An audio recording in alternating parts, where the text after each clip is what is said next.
Hey folks, this is Eric coming from colorful Colorado now. This is our last leg of our journey of our 2021 driving trip. So I'll do another video here before we head back to our place later this week. So today is July 7, 2021. But so I thought I'd do a video, as I kind of alluded to in my last video, on some more power plant industry stuff, which has been my profession for a long time. Well, a long time is relative to me anyway. So first one I thought I'd do is first episode of my series I'm going to call Pet Peeves, Power Plant Engineer Pet Peeves, and I'm going to do it on emissions today, so it might be a little bit long, but I think it's a subject that I don't think it's too far-fetched to say that a lot of folks in the public don't know a lot about what's actually coming out of chimneys and stacks from power plants. That is the ones that burn both fossil fuels and biomass fuels. But if you think I'm wrong, let me know in the comments. But that's been my experience throughout the years I've been doing this. But a lot of people think it's all the stuff that's come out of the stack is all pollution and pollutants, and it's actually quite the opposite. Especially with power plants today, at least the ones that are left running. So that's going to be my focus today, is power plant emissions from different fuels that are burned.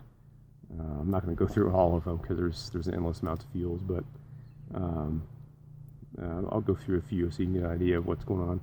And throughout the video here, I'm gonna post them here, images of them just to the I guess the left of me, maybe to the right of you in the video. We'll see what happens. But I don't want to mess up the nice scenery, but that's how it goes.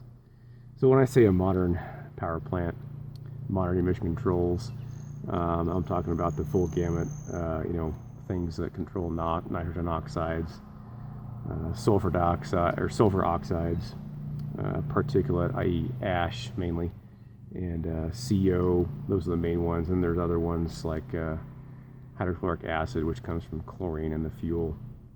There's also mercury.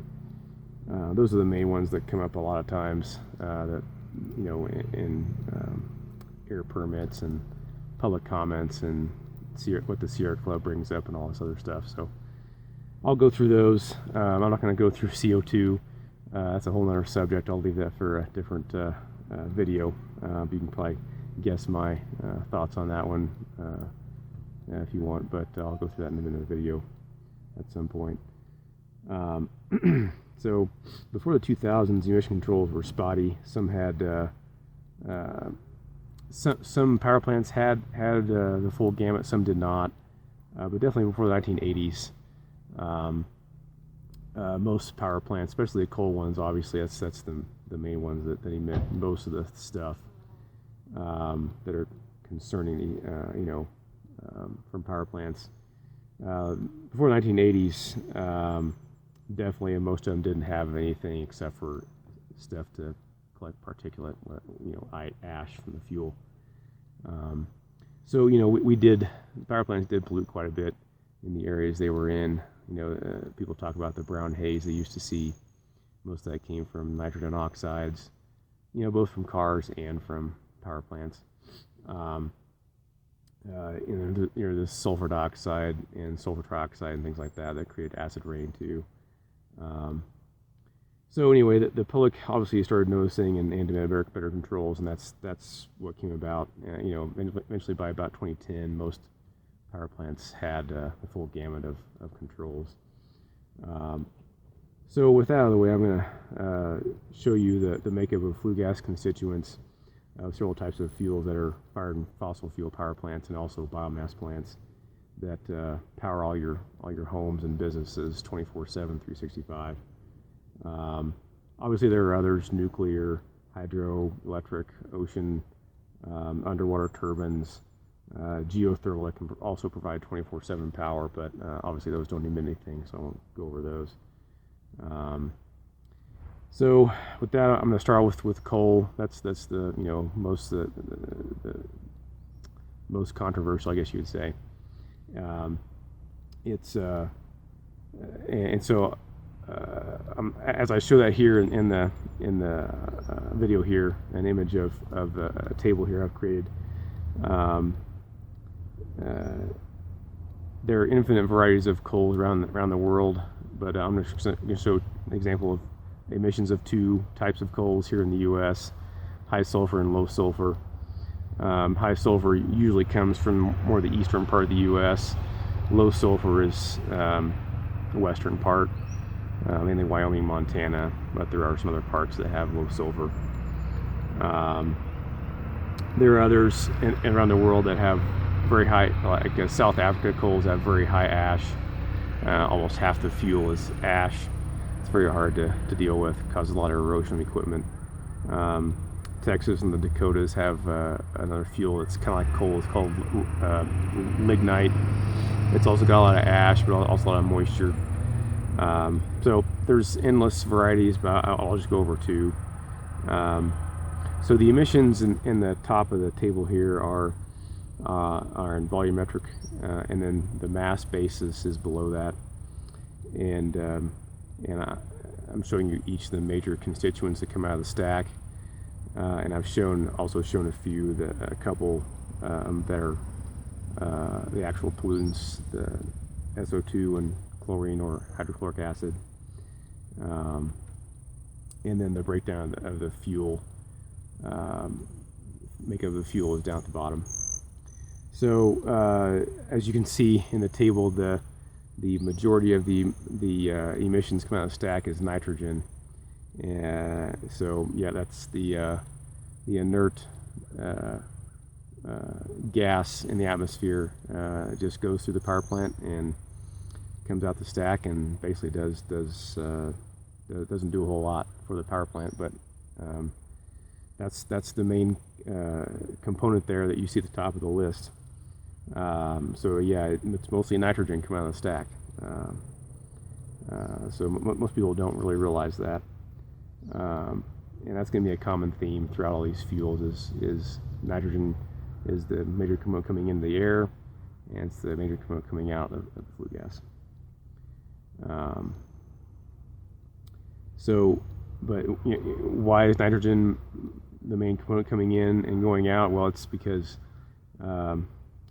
nitrogen is the largest component in the atmosphere. So for simplification, nitrogen is about 78% of the atmosphere that you breathe, no matter where you're at in the world. Embedded in that is argon, CO2, and some other components, but for simplification, I'm just going to call it 78% nitrogen. And then the other part of that, there are two main components in atmospheric air is oxygen at just under 21%, and then moisture. If you use the gold standard in assumptions and relative humidity of 80 degrees Fahrenheit, 60% relative humidity, it's about 1.3% moisture in the air. So 78% nitrogen, 20.7% oxygen, and 1.3% moisture. So let's see here.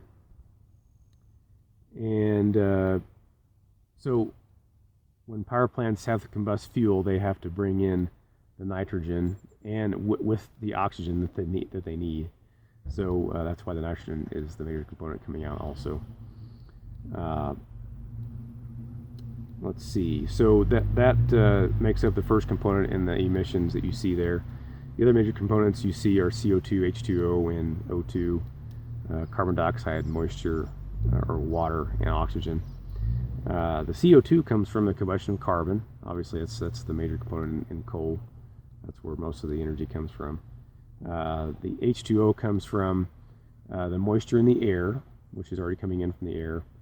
The moisture in the fuel, which is just bound up in the fuel, and then also from the combustion of hydrogen. That's where the H2O comes from. And then the O2 is the excess air. Most of it is the excess air needed for the process of complete combustion. So it's an imperfect process.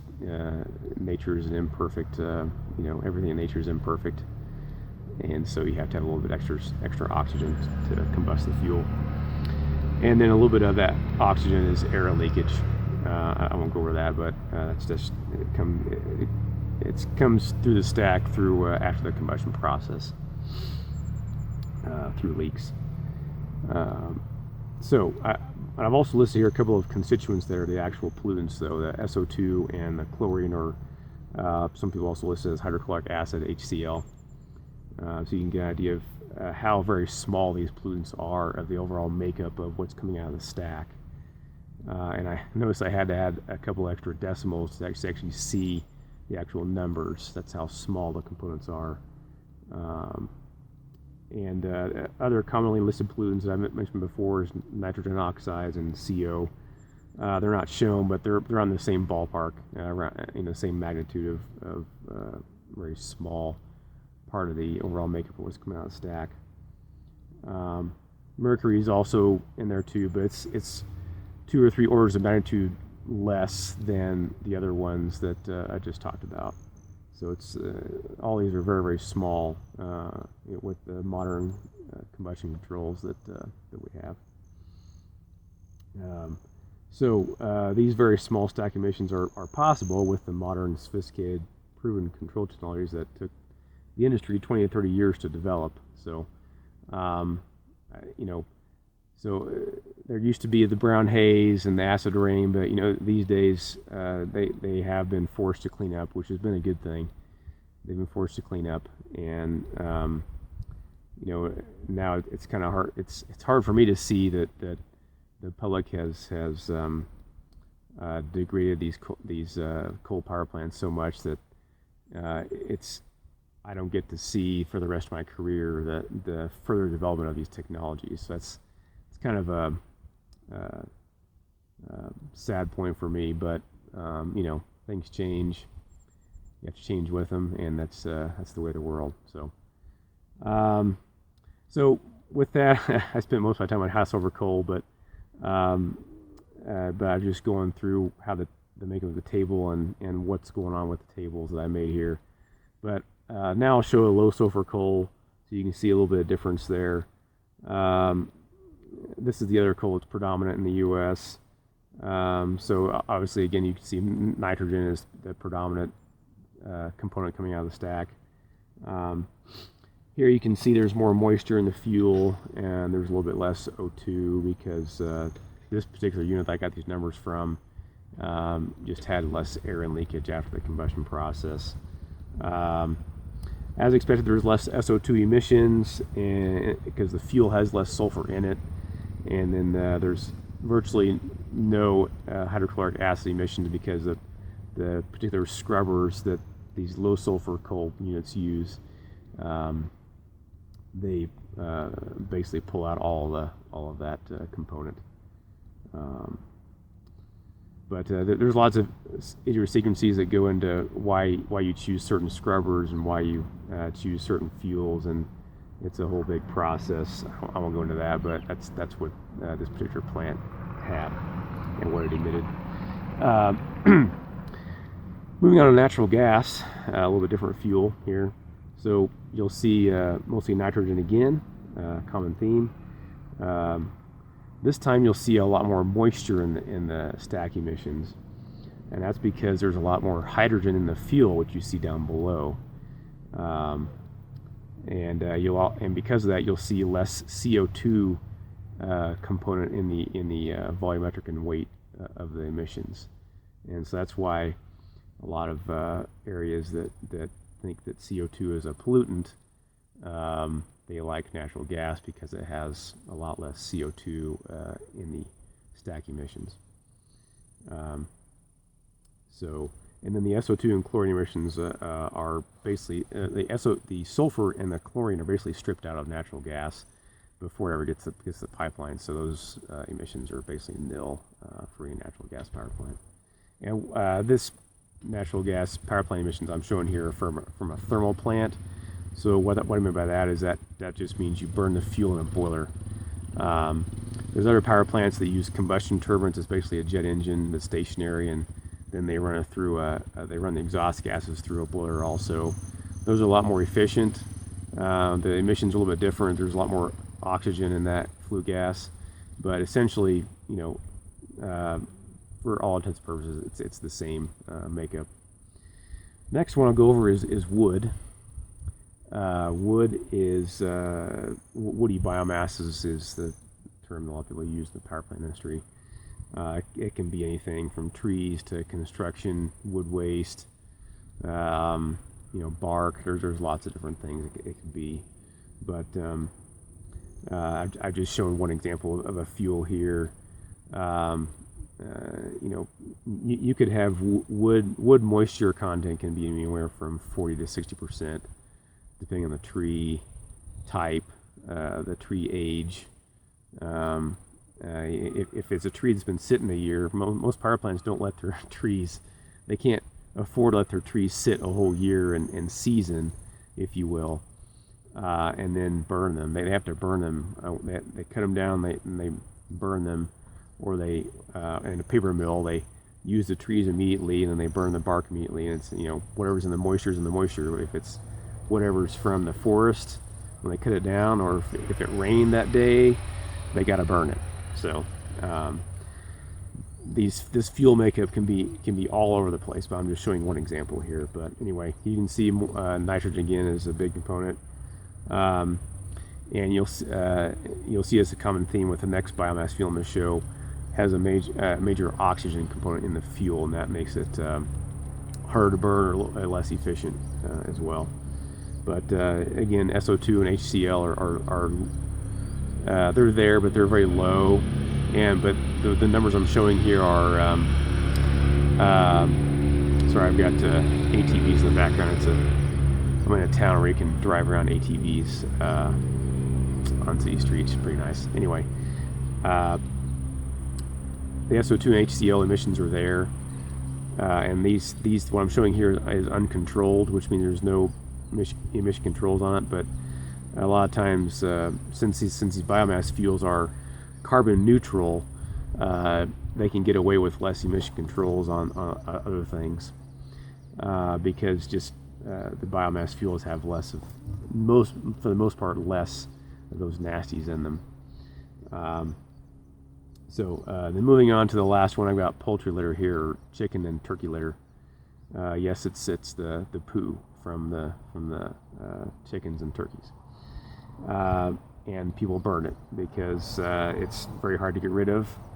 A lot of times regions don't like people storing it on their land because when it rains, it leaches out a lot of the chlorine and other stuff that's in the poo. I don't know exactly where the chlorine comes from, or other nasties that are in the poo, maybe from the feed or just how the poultry digest their food. But it's in there. It's not nice stuff, and sometimes regions provide very good incentives for companies to burn the fuels or burn these materials instead of just letting them sit on chicken farms and turkey farms and leach into the soil and the groundwater. So, but the big difference here compared to wood is that there's a lot of ash in this, and it makes it harder to burn than wood. And that's also where a lot of the nasty components are at in that. So, coal's not the only nasty solid fuel that's burned out there. There's others like this, and sewer sludge and other things that have a lot of stuff in it that's hard to deal with, whether you burn or you don't. But a lot of ash in this one. Another difference is the higher sulfur and chlorine content in the fuel. Therefore, the SO2 and chlorine content I'm showing in the flue gas here are higher, but this represents an uncontrolled condition, and it depends on the region you're in whether those are going to be controlled, or the EPA is going to want to control that or not. So I just left those as uncontrolled. yeah, that's all I've got for today. I just wanted to show you a sampling of the power plant emissions that actually come out of power plants, not what the public thinks are coming out, and the actual very small amounts that come out, especially in coal and natural gas and wood power plants these days. So I hope that was informative. Hope you enjoyed that a little bit. If you have any comments on that or questions about any of that, or if I missed anything, let me know. But hope you enjoyed that, and we will talk to you back in Kansas next time. Bye for now.